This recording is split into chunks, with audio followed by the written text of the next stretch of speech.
fun. You know that only the good die young. Oh, baby, I tell you, only the good die young. 9:18, we're right back here on this 23rd day of February with Scott Pulaski.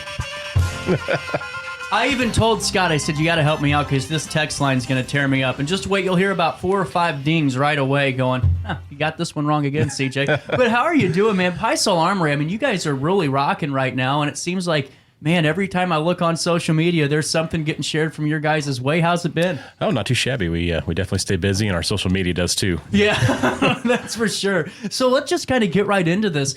How did your background kind of lead you to taking over or starting Piasa Armory? Sure. I started this actually out of my parents' basement. No way. Yeah, back when I was in my mid-20s, and it just took off from there. Really? So it was going to be a little bit of gunsmithing and refinishing work, and then people wanted to buy stuff also, so it just expanded, and that took over instead of the refinishing work.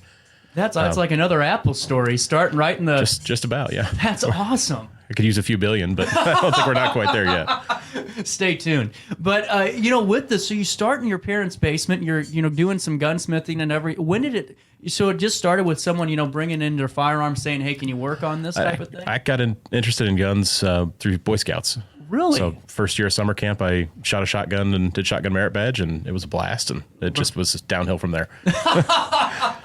So when did you make the transition to start selling the firearm? It was pretty quickly after we started. Really? Yeah, so it was about 3 months after we got into it. Friends started asking for things, and said, well, yeah, sure, I can get you a good deal on things, and off it went. That's incredible. So give us a timeline. What year was this? I started under a different name. It was Pulaski Firearm Services in 2009. And then we reformed as Piasa Armory in 2012, and then opened our retail store on Market Street in Alton in 2013. That's so right. Black Friday at 13. Wow. That's awesome. I thought it was around 2012 or 2013 with the storefront. Now, when you started this, was that location where you're at now kind of what you were eyeing, or was that where you just ended up? No, our goal's always been to have a much bigger range and facility. So we're almost there now, but we need more distance in our shooting range. So we're a little bit short for what we'd love to have. And we've kind of worked with whatever we can and what buildings are available. Yeah. We're independently funded. We don't have some huge backer behind us. Right. To throw a couple $1 million in. But if anybody wants to jump in, I'll take a commission off of that if it happens on the show. Absolutely. I'll give you a solid $20.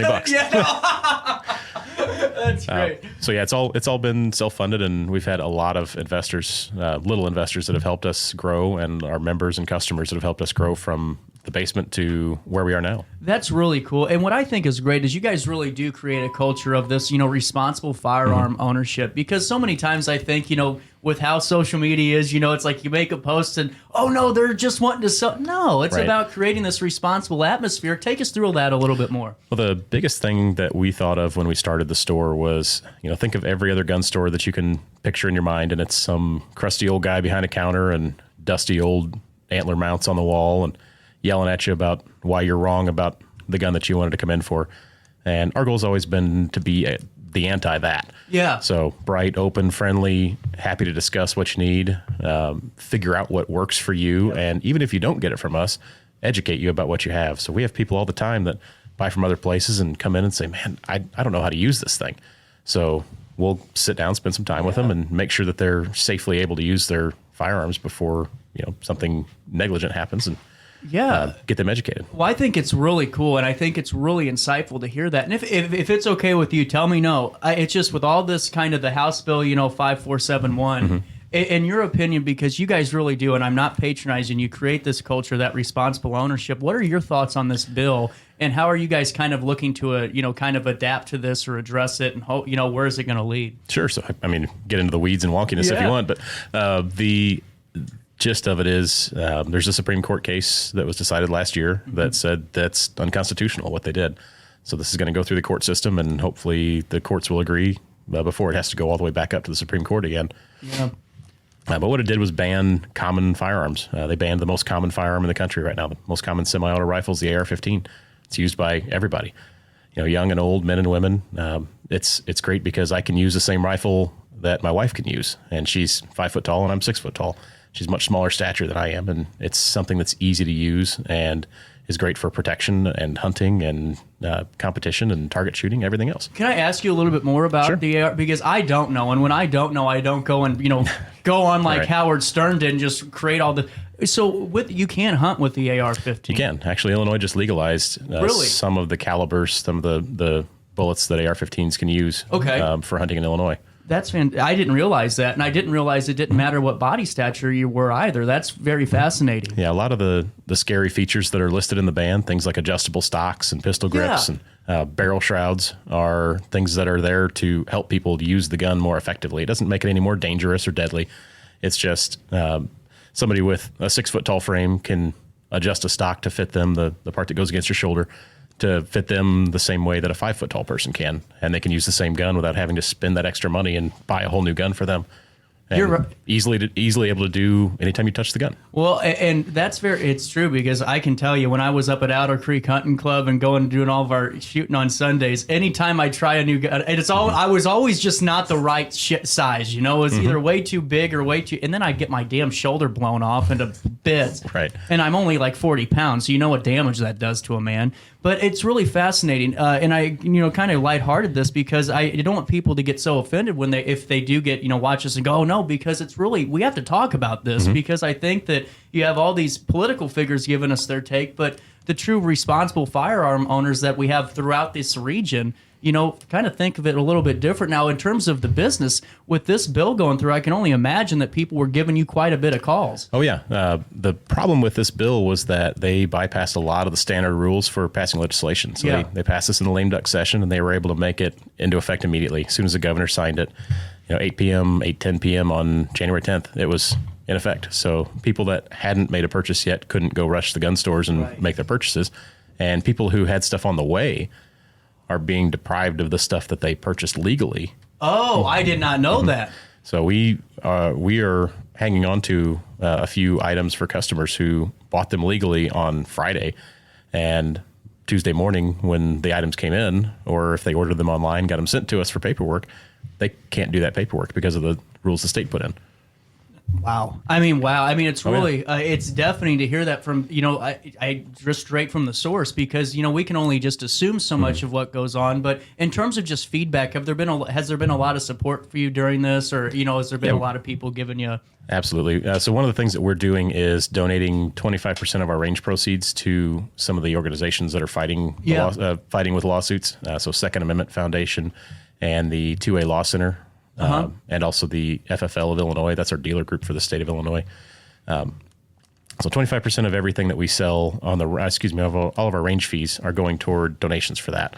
So people are coming in to support that, use the range a little bit more. We're also selling engraved tumblers like this one, except it's got the logo on my sleeve that don't comply, which, we're not able to give legal advice, but if you want to support a cause, we're donating a portion of proceeds from that as well. That's really cool. And is the best way to kind of is it the website for that, or to find that, or get a hold of We've got it on, we do laser engraving as part of our work. Yeah, that's what I was getting ready to ask you about, actually. You segued it perfectly. Sure. We have a separate site called laserengravedstuff.com that we put all that stuff on. So custom tumblers and all kinds of everything else. People bring stuff into us that's fun and random all the time. Yeah, I'll have to bring you some stuff in to get some Daily Show stuff engraved. I need some emblems here, Got to step up the production value. But let me ask you about some of the things that you provide that I was doing some not research. I hate saying that because it's like I was doing a doctoral background study. Yeah, just kind of doing some digging. And I didn't realize you had different, services you guys provide. I knew about the range, but I didn't know about training and things like that. If it's cool, let me ask you about the range first. So take us through this. So is this, how many shooters can you bring with you to? You can bring 3 total people on to share a lane right now. Hopefully in the future we can add a little bit more to that and a little bit different range space. And then right now our range is 15 yards. So that's set up for concealed carry practice.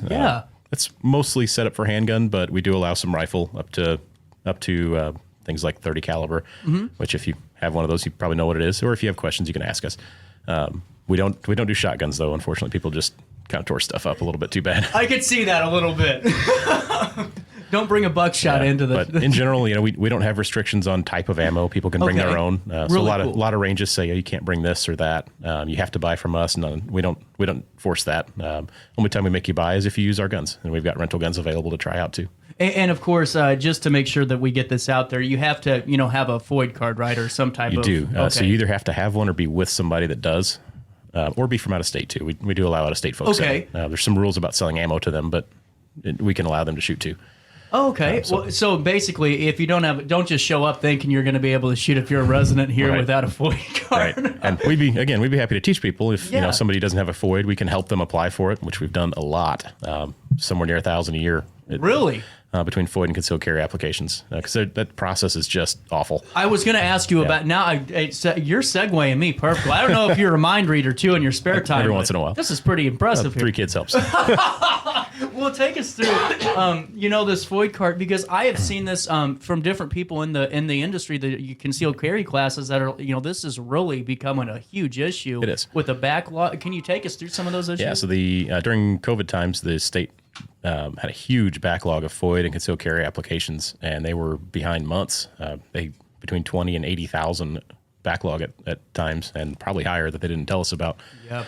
And everybody was worried because they saw all the stuff going on in the news that was being publicized, and they decided, hey, I'm my own best protection until the police can get there and help out.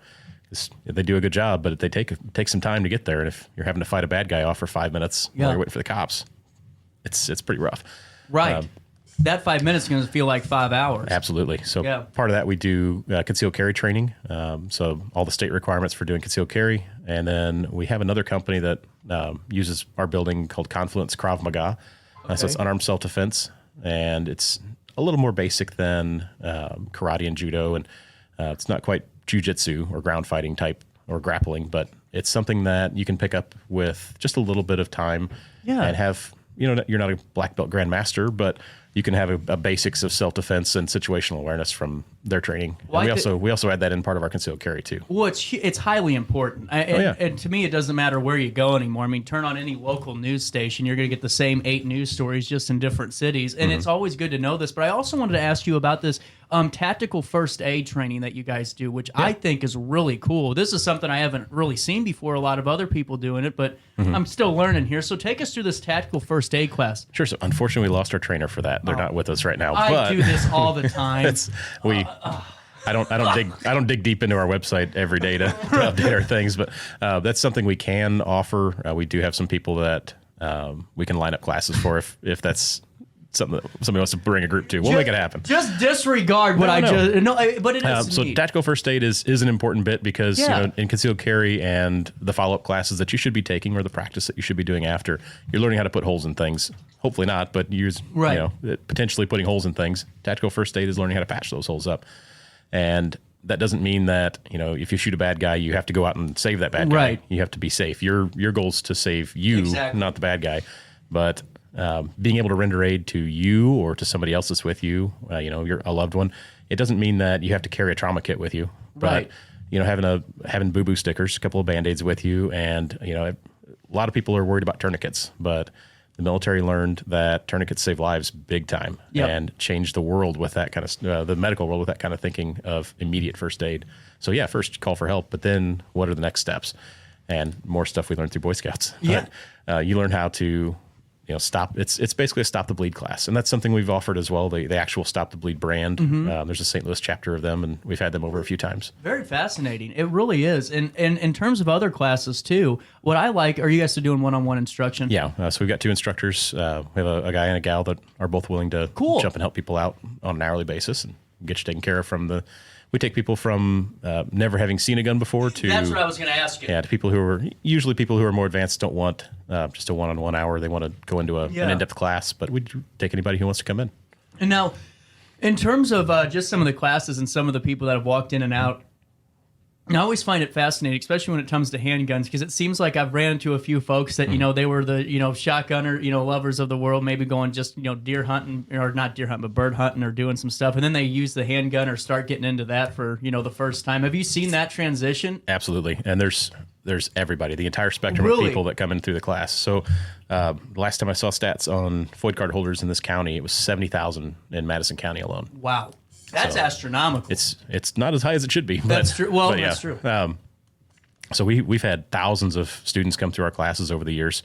We started right as soon as concealed carry became a thing, and thousands throughout the years of everybody, so every demographic, every race, every background, new, old, experienced and inexperienced, and our failure rate is just next to none. I think we've had to kick about 2 people out for just wildly unsafe behavior that, hey, sorry, come back when you can square yourself away and we'll get you taken care of. But, you're a little unsafe today.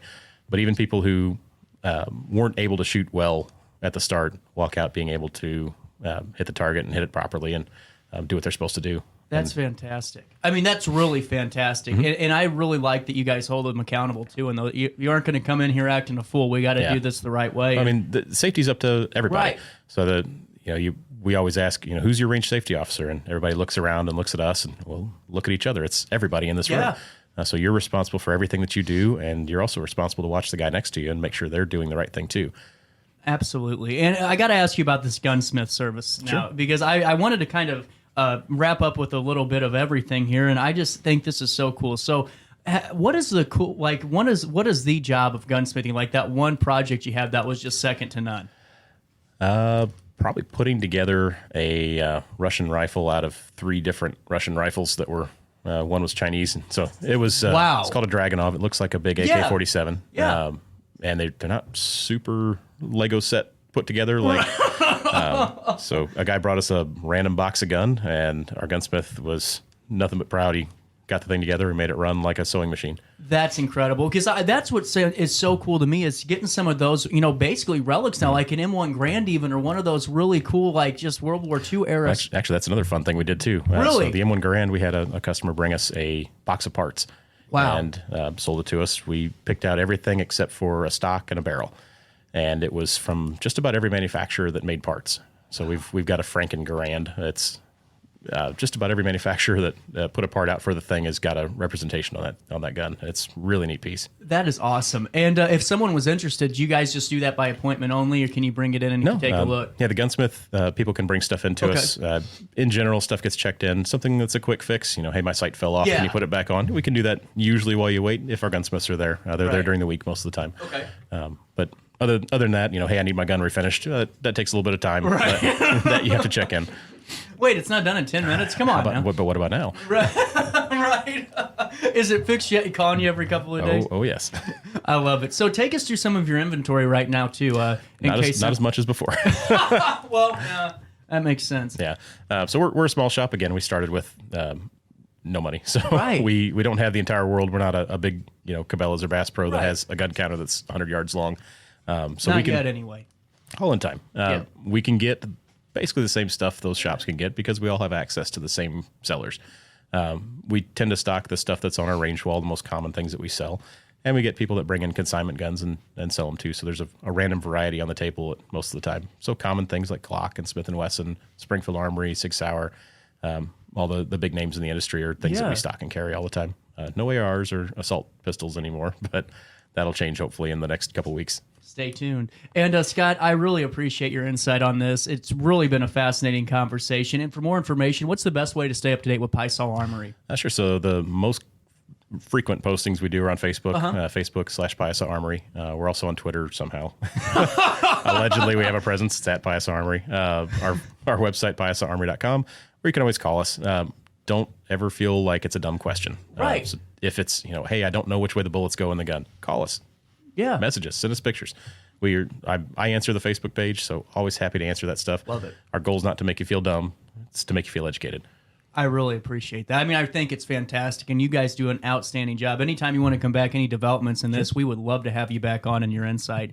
At 9:37 on this 23rd day of February, we got to take a quick break because I got to tell you some of the weirdest news stories I got sent to me this last 12 hours, and then we got to gear up for our 10 o'clock interview with Mosquito Joe's. All happens after this in downtown Alton.